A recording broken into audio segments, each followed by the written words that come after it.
Hello, and welcome to the introduction overview of emergency management for organizations. My name is Mike Prasad and I'm the Executive Director of the Center for Emergency Management Intelligence Research.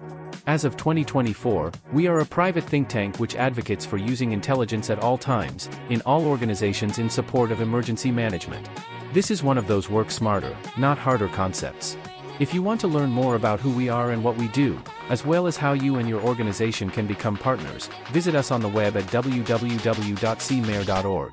When we talk about emergency management, it is an overarching term to describe the change from day-to-day management of an organization, to one where there are different organizational constructs, different goals, and of course different actions for staff, vendors, partners, and the public to take. Emergency management is also called crisis management, disaster management, and is the practical application of risk management. It covers all types of threats and hazards, and is applicable for incidents when you get some kind of notice, like an impending storm, and others where you do not, such as a cyber attack. What is key to understand is that the whole organization needs to stop their steady state work, even momentarily, and refocus on those disaster state actions which are needed. If you think it's critical for your organization to keep working, while your building is literally on fire, let us know so we will never want to work for you or do business with you. That may sound drastic, but the historic reality is that this has been the attitude of some industries and organizations, which has directly led to deaths and major changes in the way buildings were built and organizations operated. Feel free to look up Triangle Shirtwaist Factory Fire for a critical historic example. Severe weather may not require an individual organization to switch their management mode to an emergency management one. If, for example, business continuity is not triggered. Sometimes these incidents can be managed internally without disrupting the day-to-day activities of your workforce. Other times, the incident may only impact your organization, but still require an internal crisis management process to be implemented. This is also a form of emergency management. Think of emergency management as a change in management structure. Who reports to whom, what their duties are, what the rules of engagement are, where and how do they get more resources, etc. And know that this is more than just law enforcement and physical security. It is also more than just external public safety organizations involved in emergency management. And as to costs, most times the cost of preventing an incident is much less than responding to and recovering from it.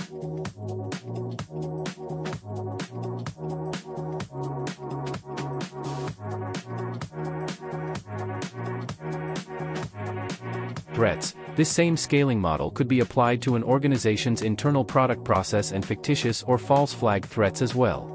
Think about the tornado which destroys a company's warehouse, or the Tylenol scare in 1982 which changed the way over-the-counter medications are now packaged. Or the 2024 CrowdStrike Falcon firmware security glitch which had global impacts for days if not longer. I mentioned product process and fictitious or false flag threats in the prior slide. Please recall that threats are the bad things themselves, and when they happen to adversely impact people, they generate hazards.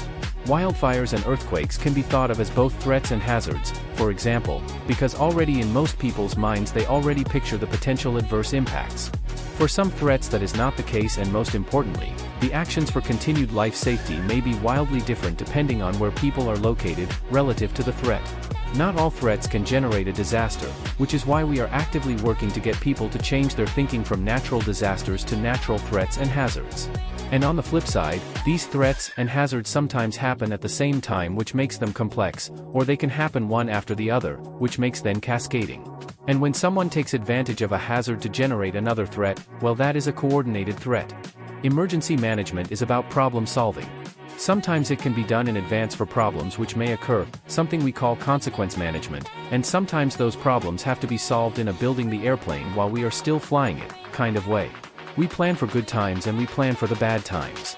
Besides focusing on life safety first, then stabilizing the incident, in other words doing things that do not make the threat worse, and finally protecting assets and property, we are also looking at an organization's operational continuity.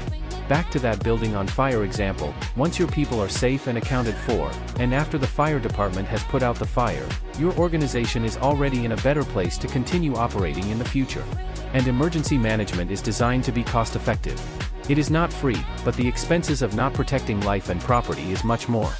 Finally, by having a strong emergency management system in place in your organization, you are signaling to your workforce that you care about them, and not just the bottom line profits. For many organizations, this will be a paradigm shift in the way they operate or manage themselves. This is not about giving up responsibilities or turning over your operations to an outside party, but rather being part of the larger team which is working to solve your problems, the adverse impacts from the threats and hazards on your organization and your people.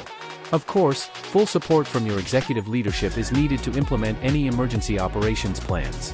And your communications team will need to go into crisis management mode, including being very transparent with internal and external stakeholders. You will want to test or exercise the plans, people, and equipment systems used, and as part of that exercising you are also testing the training that everyone has taken as well. And finally, you want to be in a continuous improvement process loop, fixing the little things that went wrong for the next time. There is a timeline to emergency management. What can easily be categorized into before, during, and after. The federal government does some preparedness work for lower-level communities, states do the same for their counties, parishes, and municipalities, for example. And the U.S. Federal Emergency Management Agency does quite a bit of emergency management preparedness work for states, territories, and tribal nations in the U.S.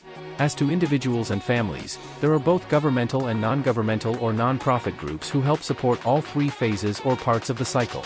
And corporations are also covered sporadically by governmental support, such as the U.S. Commerce Department, which by the way also includes the National Weather Service, and the Small Business Administration for response and recovery support. And groups like the American Red Cross has preparedness programs for small businesses as well. Emergency managers have a number of mantras, dogma, and acronyms we use to describe the who, what, when, where, why and how, for what is our problem solving. In the notes, I will include a link to a free online book chapter which goes into more detail on all of these.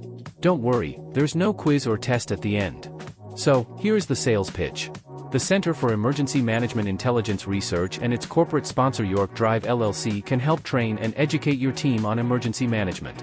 We do this through webinars, workshops, online self-study courses, as well as exercises which we can help you run for yourselves. By themselves, organizations can choose which level they want help with, for strategic objectives, operational ones, or tactical objectives, or any combination of all three. Organizations might also benefit by getting together with other sector partners, such as healthcare associations or financial services groupings to gain insights into emergency management on a coordinated manner.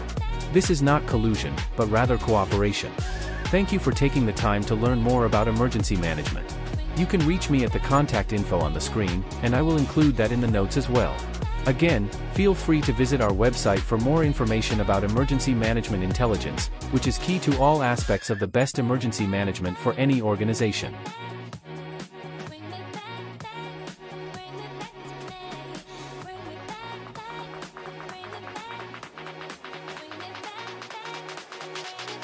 Thank you.